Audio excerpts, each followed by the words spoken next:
Mollie Goins. Welcome to book club. I'm so excited. The first in-person book club. It's breaking news, very exciting. We are in studio, aka my library, and Mollie's in town, and she's in town for this, so clap and cheer. Everybody, please. She drove all the way here for this. Let's make it worth it, people. It was so worth it if I'm invited back. We were driving down the street yesterday. I was like, if you ever come back, and she was like, that's what we're going with? I'm never coming back. I was like, oh. Yeah, what does that mean? So, not invited. I was actually planning our holiday together. Right. Anyway, so we're in studio live today, and if you're listening to this on release day, Coach Me is 2 days away from release, and you're not ready. If you're a Grumpy Sunshine, single dad nanny, romance person, boy, do I have a treat for you. And it's coming out. So anyway, I like to open my episodes asking my authors what is their reader and what is their author villain origin story, aka how did you get into reading? How did you get into writing? Let's to start with reading. So reading was always, I loved to read growing up. I actually had a teacher in the 8th grade that was like, her biggest drive was reading. And so it was where, like, I'd always enjoyed it. It was fine. But then, like, my love really sparked in her class because that was, like, a really big thing. So we read like crazy. And it was just, the more you read, the more perks you got in her class. Like, it was challenging and fun. I am not a competitive person by any means. Very little competitive bone in my body. But I don't know what it was. Just in her class, it was, like, so inspiring to read. So that's where my love really sparked. And I think kind of like a lot of us, it dies off a little bit. And so for a while I wasn't super into it. Upon occasion would pick up a book and read. And then I had my son, and naturally, as postpartum hits, I was like, and now mind you, I had my son whenever it was COVID, like literally March 2020, I had my son, the world shut down literally like that week. And so it was a scary time. I'm holding this newborn. And so I was like, I'm going to order a Kindle. Like, I'm going to order a Kindle and get Kindle Unlimited again. Like, that's what I'm going to do. And so I did, and I feel like most of us, I think because as a kid, fantasy was always the best to read, and so I started with ACOTAR, because that's like the intro, and it really sparked from there, and I loved it, and just, being at home with the baby, so that's where it kind of started. But I feel like the funny thing is now I'm not a super big fantasy reader, which is no hate. I think it was Melanie Harlow. I stumbled upon one of her small town books, and I was like, oh, now we're cooking. Oh, yeah. And I just went hard on all small town. Was really my biggest kicker. Like, I loved that. So that's how I became a reader. And writing was kind of like the same side of the other coin. I think it was something I had always enjoyed. I was always a journal girl, loved to journal. And you play the fun little games like with your significant other, and it was like, what was your dream job? Like, what could you be if you could be literally anything? And I always would say I would be an author. And so doing that, which my husband is incredible. We love him. He claps for Mr. Mollie Goins. He's the best. So after having my son, after having my daughter, it was definitely, this is always something that I'm very transparent about. But we had I had really tough times and had issues with like suicidal problems. We could trauma dump for a really long time. We're not going to do that. But with my daughter, I actually almost passed in birth, which is obviously very traumatic experience. And so after that, but at the same time, it was traumatic, but also healing in a way. And so after that, my husband really encouraged me to start writing more often and writing a book and like doing what we said, was our dream jobs. And so here we are. Here we are today. So when did Feel It All release? Feel It All released August 1st, like 20, oh my god, what is this year? 25. 25. We're coming up on year 2. Wow. Yeah. Dang. Which is the funny thing for me is Feel It All released August 1st. I obviously was still working corporate. And then this past August 1st, the 1 year, I went full-time as full-time author. And then now we're coming up on like a full year of me being a full-time author. That's crazy. Isn't it insane? But so exciting. Do you want to talk about the process of full-time authorship? We can. Yeah. It's definitely it's been a process. As Paige is well aware, it is a process. I arguably probably work more now than I ever did in corporate. I know your hours, and I'm assuming. Yeah. It's been really great, though, in which it's so funny because, like, my husband works night shifts, and, like, that has been amazing for us because the hours we did, like, I work are weird, crazy hours.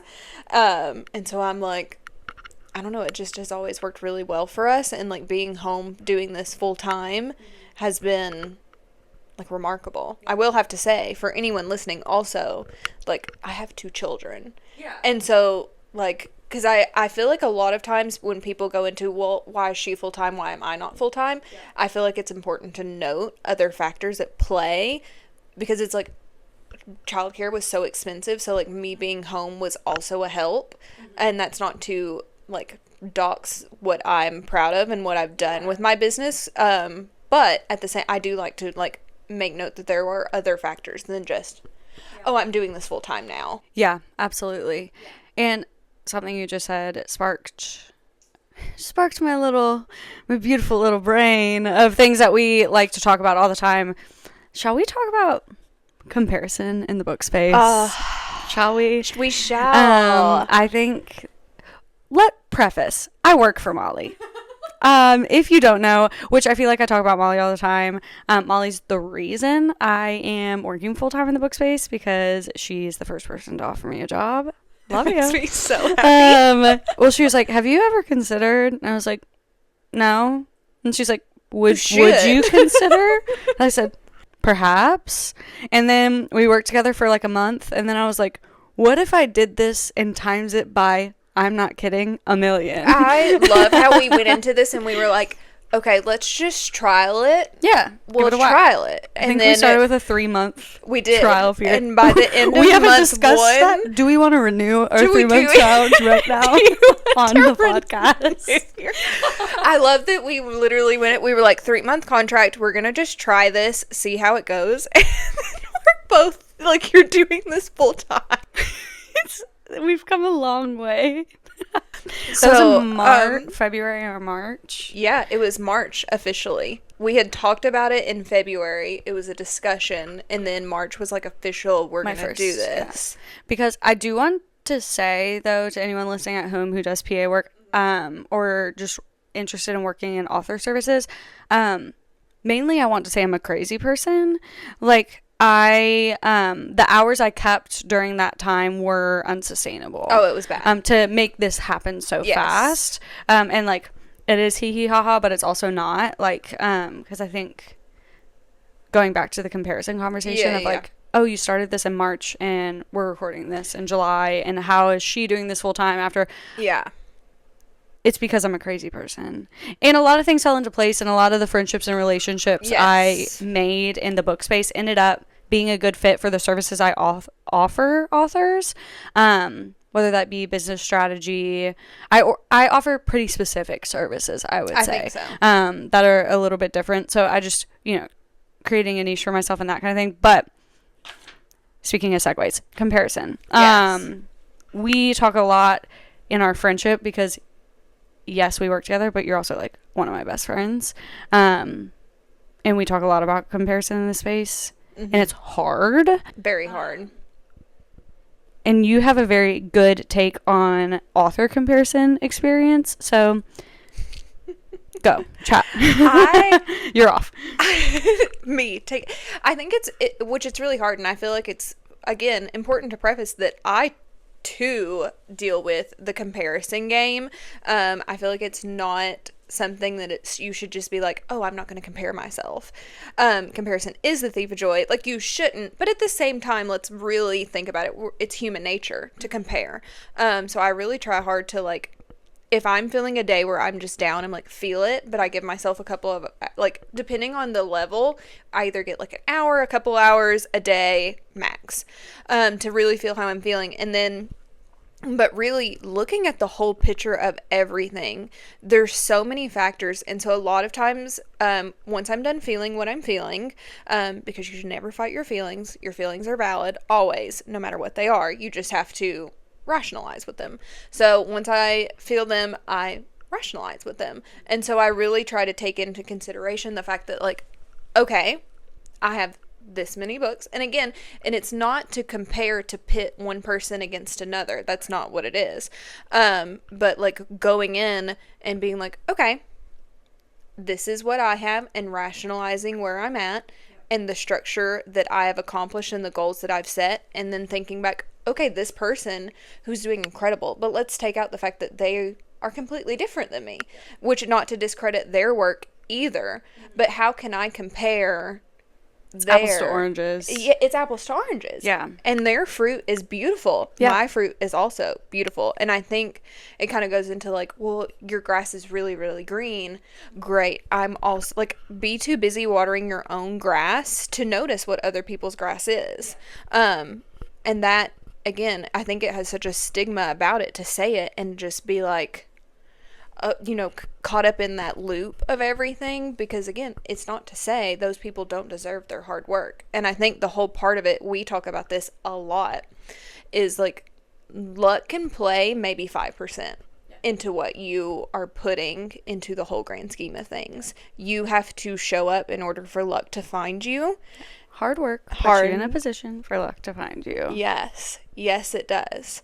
And so I really look at those things and I'm like, what can I control and what can't I control? And I think that plays into where I'm at, of like being like, I will talk about Victoria Wilder just because she's behind you, and she's a lovely, lovely human. Met her. She's so insanely perfect. She is. A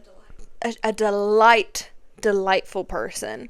And I just look at all of her beautiful books behind you and I'm like, oh, I love that. Like, I aspire to be where she is at in her beautiful fruit tree that she's grown. It's if you can reframe as inspiration, yes, that's certainly very helpful.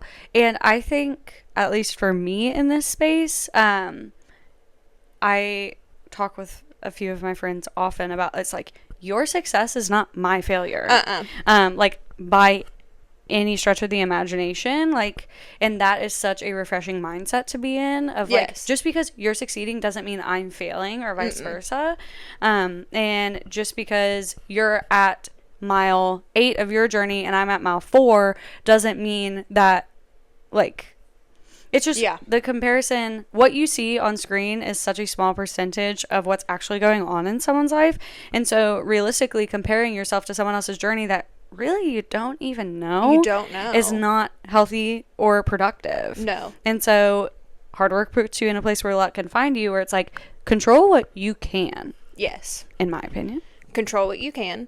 And reframing your mindset about it is something you can control. But I think something you and I do, that has been really helpful, is like, our mindset is really, really key. Like, neither of us really use language where it's like, the algorithm hates me, or like, we try really hard where it's like, okay, that just didn't work. The algorithm doesn't care about me. It doesn't hate me. It doesn't love me. It doesn't care about me. So I need to put out the best product I can and let it go. That's why I talk about a lot on here being post neutral. Yeah. Put a post up. If you're proud of it, put it out in the world. Release a book. If you're proud of it, if you're proud of it, put it out. And work hard, market it the best you can. Yeah. But nothing hates you. Nothing loves you. It frankly doesn't care about you. Like, in the best way in possible. The best way. Like, it makes it so neutral that it's like, okay, well, my hard work's going to get me somewhere then, because there isn't a force to put behind me. And I think my thesis in all of this is like, the positive mindset is such a life changer. Like, you and I will be sending voice notes and it's like, we gotta reframe. like, we have to reframe today. We are getting down and negative. This is not helpful. It's not helpful. And that's the biggest thing with comparison is take your comparison and reframe it. Yeah. Because comparison inherently isn't bad. Yeah. When I look at other authors and think, oh, why not me? It never needs to be why not. Any negative connotation is reframe that. And I think you and I think so similarly, and since we've been working together, I think that we help each other reframe, and it becomes easier and easier and easier. Like, oh yeah, because at first you're forcing the reframe. Like, you are sitting there and saying, I'm not going to think this, I'm going to adjust. But slowly, it's fake it till you make it. Because slowly over time, it's just your natural inclination. Because I have found really in the past few weeks, it's just like, my inclination's not why them, not me. My inclination is not the comparison game. It's like, man, she's crushing. I'm so inspired by her. Oh, yeah. What is she doing right? Not to copy. Do not copy. I'm begging you. If you even have a whiff of someone else's something in your post or whatever, inspired by the lovely, incredible at so-and-so. Like, it is, please, we're begging. With peace and love. With peace and love. Because, like, that is extremely frustrating when you work really hard on something. But it's like, okay, well, what are they doing? Like, their hooks are great. How can I grow in my hooks? Yeah. Their setup or editing is great. How can I grow with my editing? Not to be more like them, but I'm inspired by that. And in a way, I've lately even been trying to reframe the copy as well. Yeah. And we talked about this, and it's like, okay, and it is so frustrating when it's direct copy. Which, again, with peace and love, it's like, okay, I'm doing something that people are looking at me, and I almost wish I could, like, reach through and be like, hey, babes, I love that I am this inspiration for you, but, like, let's reframe it. Don't compare yourself to me and think that this hook is going to, like... This is not the holy hook. This is not the holy hook. How this came out of my noggin is because it's been the reframing as of late that's been, I think, our biggest drive. It has been, yeah. And a very positive... anytime it feels negative. So, like, even when I'm like, oh, that hook was, like, that's my hook. Mm-hmm. I've been trying lately to be like, you know what? They looked at me and thought, that's worth copying. And in a way, I was like, that makes me feel better. And in a sense, okay, I also, if you message me and be like, hey, I have a scene that this hook would work really, really well with. Can I use it? The answer is going to be yes every single time. Just a holler in the DMs. It goes a long way. It goes a long way. As I get it, it's hard. Yeah. We work hard out here. Yeah. But I think you and I have been good for the mental, if you will, with each other. And so that's enough about we could go that. We could have our own podcast. This could be an episode simply talking about our mind frame, like reframing our mind. You should see our DMs. It's like inspirational reel after inspirational reel. It's like we're high frequency, high vibes for sure. Well, if you don't like something, you starve it, and we're starving. True. Any of that. Starve and pivot and keep it working. So. Yeah. Should we talk about your books? Probably. Yeah. Okay. Let's start with Astor Creek, and then we'll work our way to the Boston Blues. Astor Creek is a beautiful small town, true family and found family series.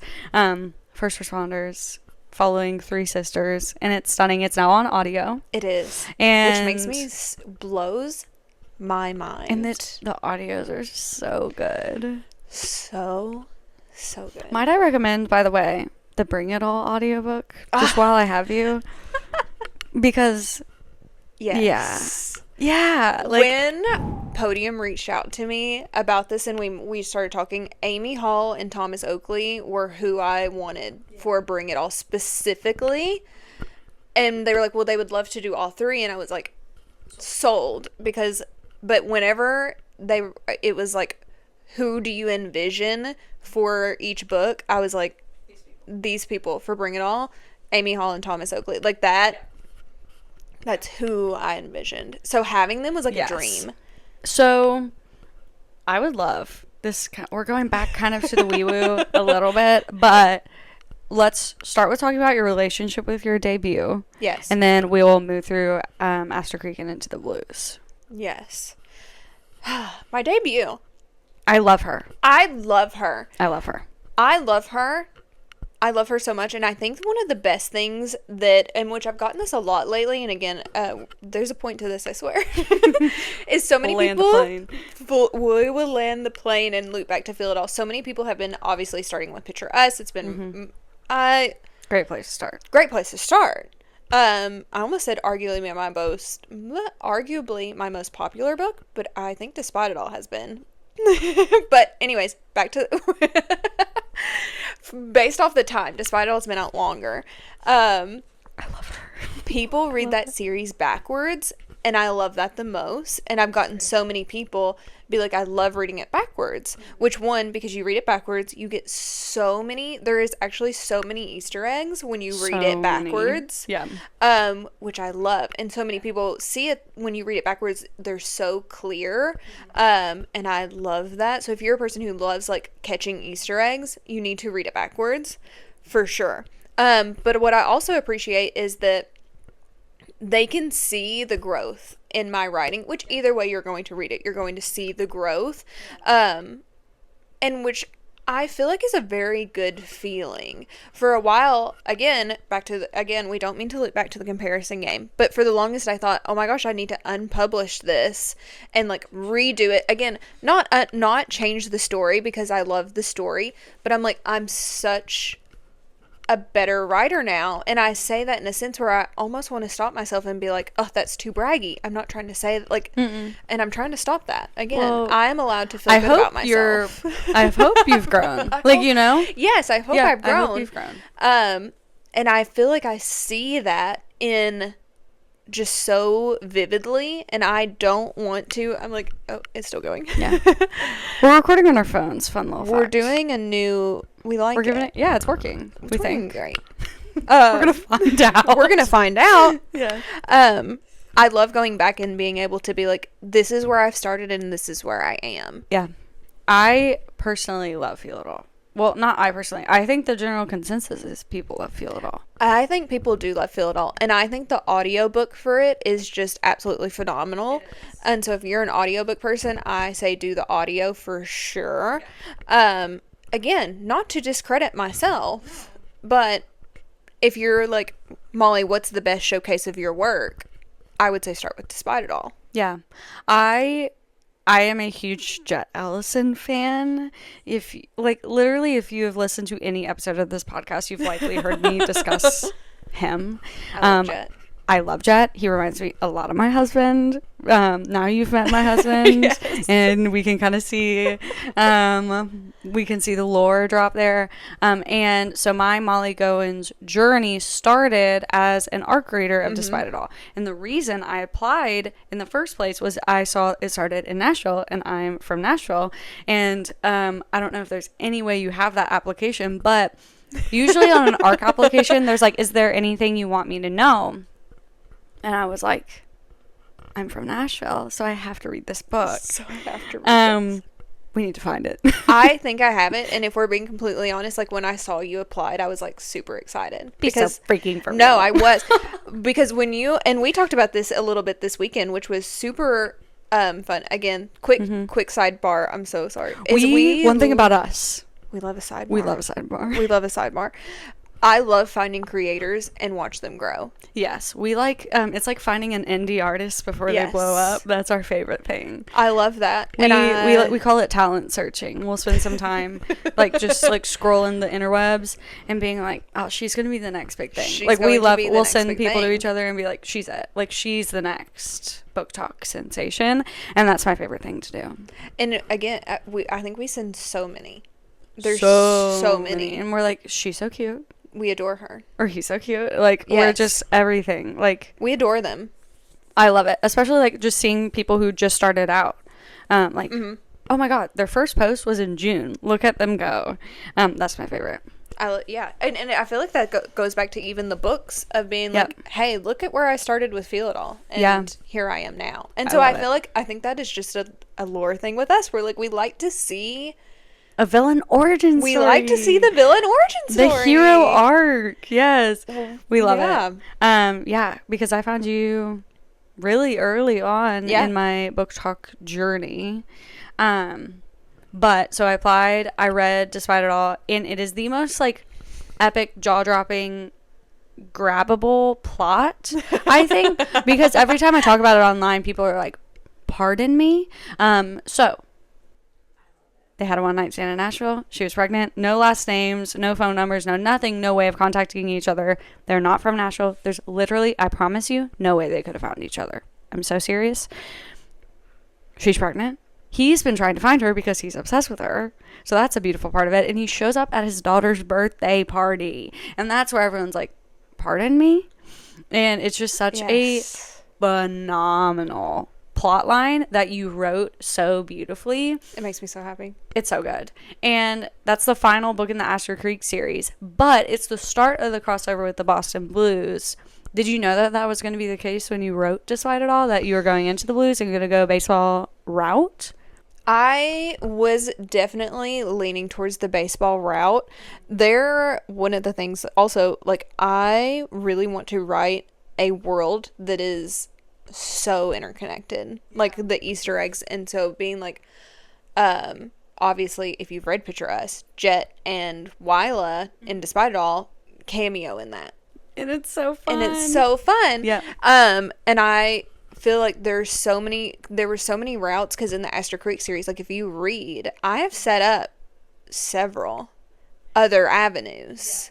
And I feel like that, like, there's so many people that could have books. And so, but I was definitely leaning towards the baseball, and it really solidified in the middle of the book whenever Callie was introduced. Yes. And I was like, this is her. She's it. She is and it. She is it. And because I am semi a plotter. Mm-hmm. It's like a plotter planter in the middle. You're a schemer, a mastermind. I mastermind. I knew she was going to be in it. I didn't realize how much I was going to love her as a side character. So that's it. Things were still in the air. But once I wrote her and her friendship with Wyla, I was like, this is it. This is her. Yeah. And if you've listened to the Corinne Michaels episode from last month, she's released over 40 books. We couldn't even count on the episode, but she was discussing her universe because so she has so many fun cameos, and she's like, I feel like people get tired of it, but she was talking about the like theory of six degrees of separation. And she's like, realistically, everyone knows everyone. It's a small world. And it's so fun. Such a small world. Well, we went to the book convention in Knoxville, which Knoxville isn't necessarily insane for us. I found a family member. My family member came up to my table. She walked up and she was like, we're related. Yeah, it was awesome. And I was like, oh, yeah we are. Actually, just like we sat down and figured out how we were cousins. There's a whole family tree going on. There was. But I personally love an interconnected universe, all that to say. And it's comforting to like return and like just see people that you loved and fell in love with and got to read their love story and see them thriving, or get to know them early and then see their love story later on. I love it. Which lands us in Boston with the Boston Blues. Why Boston? I don't think we've discussed this. I don't know if there's a bigger, deeper reason for why Boston. Why not Boston? And that's the question. Can we quickly discuss the Fenway Park of it all? The Fenway Park of it all. So, because, yes, the thing was, landing on a place was part of the tactic, figuring out what they were going to be called, and then really, you watch baseball. And to say, like, I've watched it and knew parts of it, I was like, okay, well, obviously we deep dive research into it. They play so much. They're hardly ever home. Ever. Yeah. Ever. And so it's like, I do have to, like, kind of make things meet, or else all we would be reading about is them playing baseball, but they're so hardly home that it's just it's funny to me, and I have to take Boston in a way. I want to write it to where Boston is a focal, but at the same time I have to be careful because of, like, copyrights and all that Exactly. things. Yes. So because people will be like, where's Fenway? And Where's Fenway? Molly's like, a lawsuit behind you. A lawsuit behind you. Yeah. So essentially, for anyone listening, the Blues Stadium is Fenway Park. Allegedly. Allegedly. But I have to be very careful because there are certain things that, like, okay, is Fenway Park really going to come and be like, But when you're rich and famous, perhaps. When I'm rich when and- it's turned into a TV show, perhaps. you know, so all these things, it's kind of just thinking ahead. Yeah. Because it is kind of like when you go into... And it's illegal. It is illegal when we really want to get into it. When we really want to get into the nitty-gritty of it Sure. all. And it's my job to knit and grit. And And that is my job. And in a way, I'm like, okay, I play... the Boston Blues are not real. Right. No one they play is real. What? So...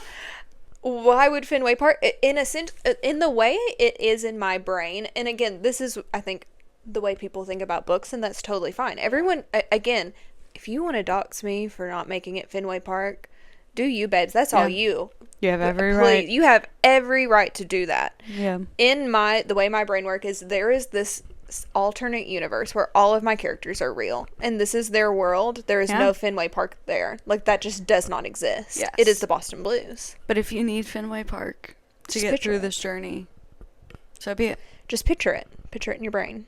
Yeah. You can call it that. You can change that part in your head and say Blues Stadium. Nope, this is Fenway Park. Be my guest. Legally, Perhaps the Red not. Sox. If you're listening to this podcast, no, it's not. No, it is not. And in fact, don't listen further. It's over. Yeah. Yes. Okay. Let's just chat Picture Us. Let's talk Will and Callie. The opening of just a really exciting series. I'm very so exciting series. excited about it. And I'm it's so just, excited. it's so special. I really love this series, and I say this quite often, is that I feel like the Astor Creek series was such a foundation lay, and in a way I almost feel like the Boston Blues is my debut in a new sense, and which in reality it's just my second series, and it's just the start of it. It's the mindset of it all. It's the mindset of it all, and in a way I almost hope that I go into every series being like, what is this going to bring? Like, what is this going to bring? Like, the excitement of it all. And that's what Will and Callie were for sure. Just writing it felt so good. I loved them. And I honestly wonder if they're going to be my favorite the entire time. Like, truly, at the core, if you were like, pick a favorite, I almost feel like it's going to be Will and Callie. You know my favorite. I know your I fear it's going to change. I fear currently there's a change. There's a shift happening. I'm sorry. This is very ominous and I can't tell you what we're talking about. But like in a year from now, I can. Or a little bit later. And we'll loop back to this episode and I'll tell you exactly what's going on. I feel The current might be.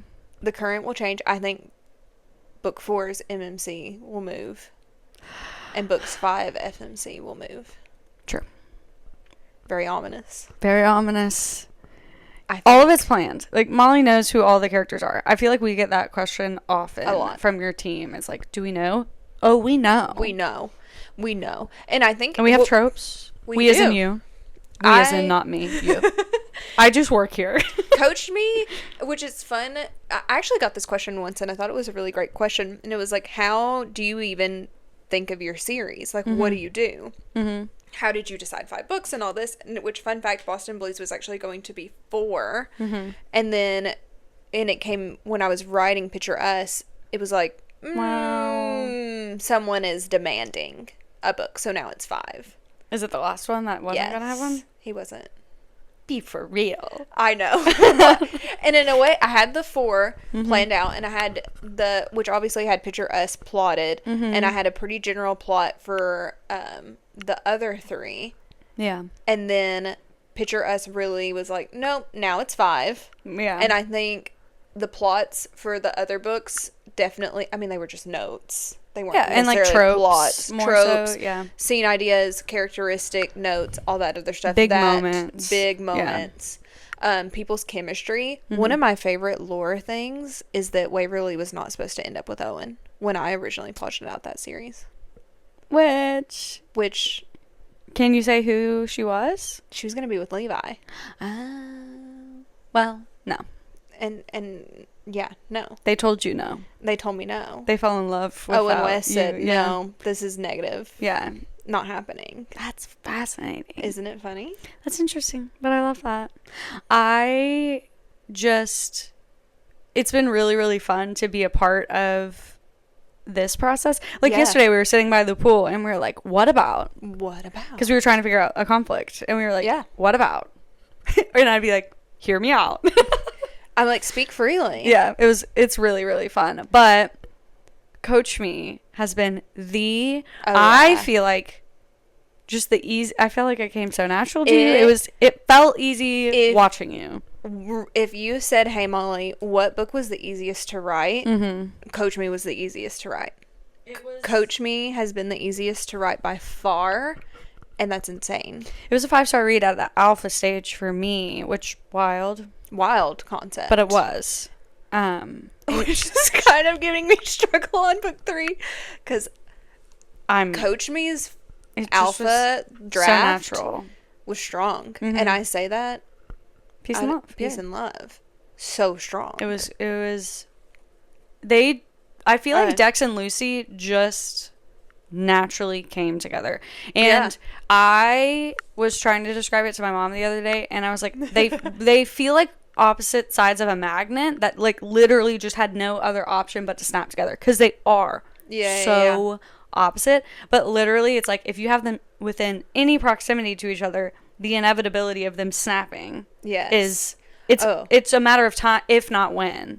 No, when, not if. Like, yes. If not when. When, not if. Truly. Like, they just...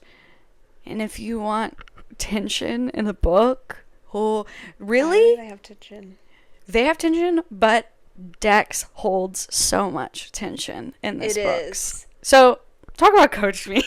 One of my vague question. Oh, Coach Me. Which, it comes out in 3 days. So, you know what? I feel like... Well... As we're recording this now, it comes out a month. As you're listening to this, it comes out in 3 days. 3 days. 2 days. Whatever. It's Wednesday. It comes out Friday. Yeah.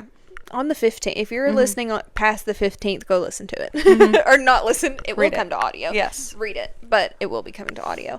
So we're going to talk a little bit. Maybe there are potential spoilers. Not just a warning. I don't know. We'll see where the wind blows. We'll see There's where the wind blows. There's nothing in this book that's like... earth-shattering spoilers. No. I'm more thinking for the next book. I might slip up. Anyways, let's see where this path takes us. You might find out. We might do a character reveal. Maybe. Accidentally. Lucy, I think there's one of the strongest things in this book, and what I was able to get from, obviously, alpha, beta, and editor, was like, if you love a Sunshine FMC, like, you were going to love Lucy. Yeah. Like, love her. She's the epitome of it. I told you in the car yesterday, the beauty of this book is it covers 2 separate audiences. Because if you love the final boss, grumpy, like, so grumpy MMC, this is the book for you. But also for the people who love Sunshine, this is the book for you. And I think those are 2 different people. And this book captures both of them. And which, in a way, because I did have, like, someone, which I feel like I can drop her name, Brittany, she was like, he's being so grumpy. And I'm like, well. He's a grumpy dude. He's a grumpy dude. And it was like, because you love Lucy and her sunshine that she brings. And it's almost, to me, it's a different sunshine. It is. It's the color yellow. It's the color yellow. And the way she presents herself and handles herself, is She's not just ditzy. she's not, and I feel like sometimes, a lot of times, the Sunshine almost does not Peace and love. peace and love. I almost feel like it comes off, the idea of just the trope alone, Grumpy Sunshine, feels, I don't know, I almost don't love the terminology. Now In a now that way. we're here discussing it, Yeah. I agree.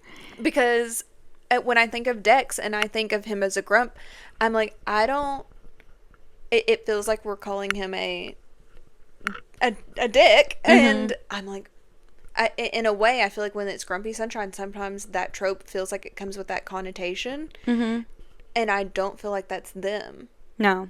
I wouldn't, Maybe opposites attract. I almost, more so. It's a matter of, like, Dex is just someone who, one of my favorite moments is when Lucy is like, let me be your teammate. And Dex is like, I didn't even think of it that way. And watching them become a team is just my favorite thing. There's this conversation between Dex and Lucy because Dex is divorced. And she's like, the reason you didn't work out with your ex-wife is because you're the same person. You're the same person. Which is like, it's a really fun moment for the opposites attract of it all. Yeah. Because they were the same person. And that peace and love to his ex. Yeah. In a general scene, because it was like, that really it wasn't intended to be mean at all. It wasn't intended to be mean at all. And it was having Lucy's realization of that, and she's like, it was really healing. Because their divorce was never, I will say, if you're listening, that it's not other woman drama. No, not at all. There is no other woman drama between his ex and Lucy. Dex makes sure of that. Yes. Which is refreshing. Very refreshing. It was just in a way, I don't know, it's the way Lucy carries herself in being this sunshine person while still being this, I don't even know. She's mature and responsible, which sometimes that is kind of an implication of a Sunshine FMC. Yeah. Sometimes. I feel like her character art is a very interesting one as well. It's beautiful. Yeah. She has a very... Who's your character artist? No. Oh. Her character arc. Art? I was like, well, that's what I was saying. I was like, she's beautiful. She's beautiful. No. Her My character... bad? My bad. My bad. That was probably my country accent. I'm so Okay. sorry. Arc. Like the way yes, that it is. she... It is also beautiful. It is beautiful. Yeah. The way she falls into herself. Can you talk about her character art? Like what her journey is in this book? Yes. Lucy's list, all of that. Lucy's list. She does have a list, and I feel like it's not in a trope, and I think that's just because it's more, she has like a list, but they're more guidelines. And one thing I appreciate about her is like, she tells Will, if you read Picture Us, she tells him like, we love these grand gestures, like you got to act like the main character. And in the start of her book, she realizes, she's like, I am just watching my siblings live their main character life. And one thing I appreciate about her is that she's like, I want to do that. She wants something for herself, and she's going to make an adjustment in her life to get that for herself. She is, in a way, the biggest people pleaser, but a people pleaser that wants to be a people pleaser. Right. Yes. I think there's a line that me and you discussed where she says, we've seen this film. We've seen this film sitting before you here today. We've seen this one before. She says something, Dex makes an offhanded grumpy comment, and she makes a comment like, was it me? Was it something that I could do to fix this? And in a way, instead of... And then Paige cried. And then Paige cried. But instead of what I loved about her is like, she recentered herself and was like, no, okay, I can do this. The mindset shift. She does. She has that. Yeah. She really did. And and she did that so many times. She did. She reframed for herself so many times. And you see her growth. You do. In the reframing. And one of the things that was like, I feel like is an interesting take, it wasn't like, oh, Dex, I found myself in Dex. And I don't think that was ever a case. No. It was, in which her homegirl Jensen. Her homegirl Jensen Pointed that out because for a moment, it is kind of like, we have to have a storyline. And Jensen is like, it's not that you can't be alone. Mm-mm. You can find yourself and be with Dex. Mm-hmm. Dex, it was the reality of when Lucy realized, I can still find myself and be happy with Dex, was, I think, a good turning point for them. Yeah. And oftentimes when people are on a journey to find themselves, I feel they feel the need to do it alone. Yes. And that's not necessarily true. Yeah. You don't have to be alone to find yourself. Yeah. I think finding yourself more so than anything is learning to not need people, but to want them. Yes. We talk about this a lot. We do this with our husbands. Yeah, we're like, love them. We don't necessarily need them with peace and love. Yeah. Like, worst case scenario, if something were to happen, I'd be okay. And that's something I could have never said in the past. Yes. But I didn't go on that journey not with him. I didn't need to not be with him to figure that out. Yeah. You know? And I feel like Lucy has that very much. Yeah. It's like, I was going to figure out who I was without Dex, but he gave her such a safe space to do that, and loved and supported it through it. Yes. And Agreed. just been like, yeah. Okay, you want to figure yourself out? Yeah. Great. I'll be right here cheering you on. Like, that was Dex the moment he realized. Yeah.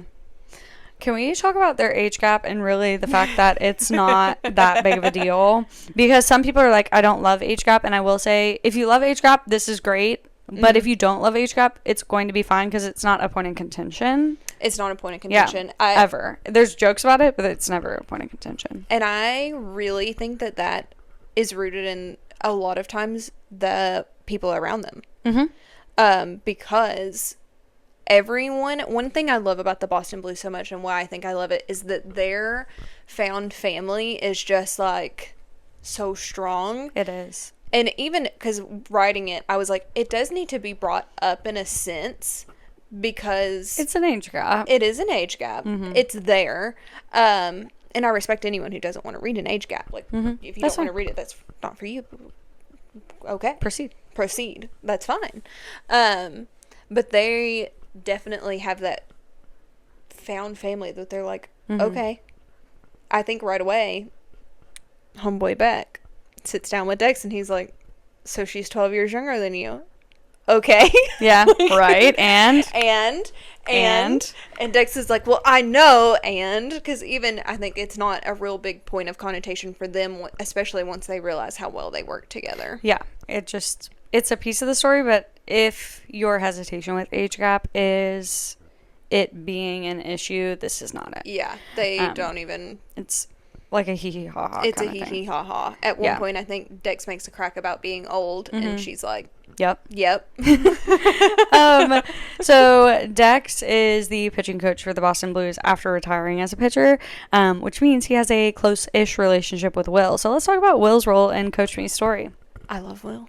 Me too. Again. I love the brothers in this series. I love the brothers. Are so respectful and kind and want the best for their family. Crazy concept. I love Will. And I think if you love Will in Picturesque, you're going to love Will. You're going to love him more. Yeah. You're going to love him. He's just... And Callie. He's such a... Oh, God. If anyone, this is not a spoiler by any means, Callie and Beck are the masterminds between this entire series. Oh. And that should shock no one. No one. So, finish with Will and then go into Miles and Callie's relationship and Miles' role in Coach Me. So, God, I love. Okay. That's the journey I'm taking you on. That's your GPS. Find yourself. Find my location. Yeah, find your way there. Will is just, he is the brother that was forced to be a dad. Yep. And he is just, he's a man. I don't know. I don't even know. He's a good man. He's a good father. Man. He was a good father. He was a good father. And one thing I appreciate about his is, like, him and Callie have no desire to have children. Which everyone will have different in the series. But, like, the way that you see that, like, he was that big brother, but he was a father to Lucy in this is just, it was so good. And he wants, I can say this, he wants nothing more than Dex and Lucy to be happy. Yes. Oh, like from the beginning. Mm-hmm. Like well, primarily he wants his sister to be happy. Yeah. Always. Like, And he likes Dex. he likes Dex. And then once he realized, he was like, great. Proceed. I don't Actually, no. Not even proceed. He's like, push. it's none of my business. Yeah. Which I love even more. Yeah. He's like, I don't have a say in this. He does. Which in a way, he had a push moment for a minute. Yeah. Not back. No. Literally in. Yeah. Which was also orchestrated by Yes. Adam. I get their found family is a little. Are they a little too much in each other's business? Probably. Well, I've said multiple times, if you like the TV show Friends, I just feel like their friend group gives Friends. I love that with my whole heart. Like, it makes me so happy. I just think it's true. It makes me so happy. But let's talk about Will and Miles, Callie and Miles, and then Miles being one of the main characters in Coach Me. I love writing children. They're I so love writing fun. children. It's so I love writing children. I think that's just because I am a mom, Mm-hmm. And especially writing Miles because he was 5. I have a 5-year-old. Mm-hmm. So that was like a really fun thing to like channel Yeah. my son a little bit, not in a weird way, but like some of the things that I don't know. I just love writing children in books. And again, if you don't like reading children in books, A-okay. Yeah. A-okay, pal. I get it. Which I do think I again, if I want to toot my own horn, I think I do a very good job of writing children that, Miles isn't perfect. If you've read Despite It All, Stevie is not a perfect child. Mm-mm.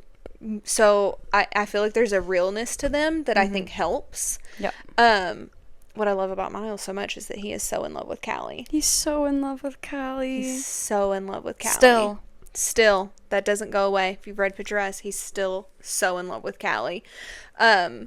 He loves Lucy, but not like that. He immediately gravitates towards Lucy as like a mom, I think. And which he was just, his first love will always be Callie. Yeah. And so that, and watching Will and Callie's life mission throughout this is going to be being the fun aunt and uncle that literally spoil the crap out of All the kids.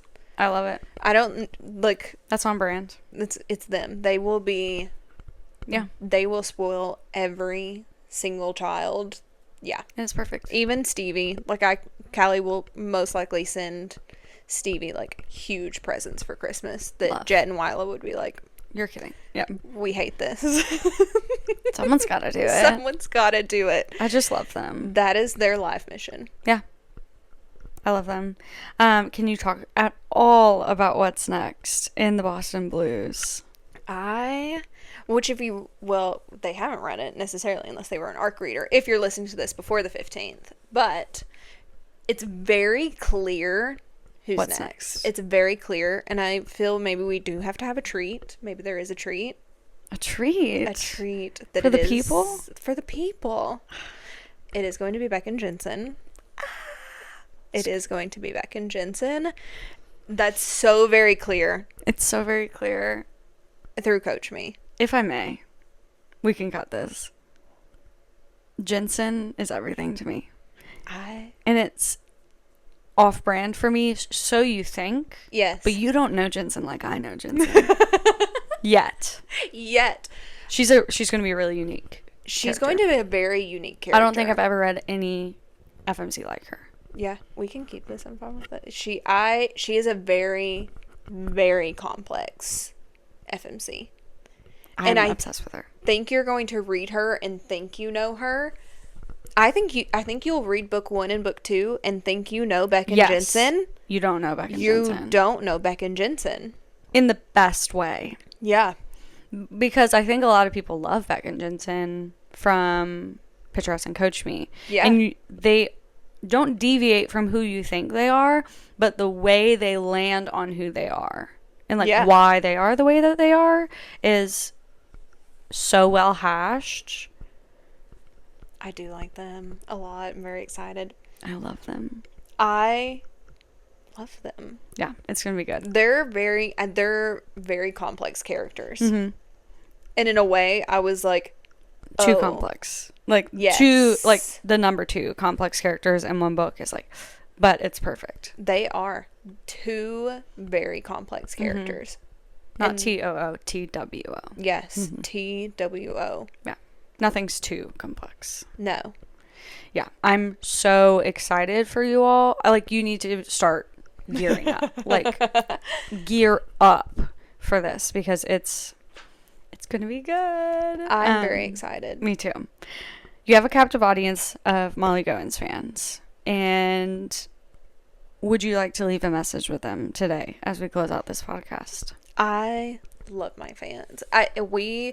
Which as we're recording this now, we're doing a teaser challenge with the ARCS group and blowing us away. Blowing me away. The talent, the love, the absolute excitement that has brought. And I feel like to even just go, when I really think about it and reflect, that is probably one of the biggest reflections of oh, this feels so good. And that's one of the biggest things that I use to not compete, that's the wrong word, to rationalize when I'm the comparison game, is because looking at what I have in this readership, again, not to compare to your readership, my readership, it brings me so much joy. Yeah. It brings me so much joy to see what all they do for me. And it just makes me so happy. It's been really fun being a part of your content team experience and watching people fall in love with your stories and read them backwards and meet the characters and all of the things. I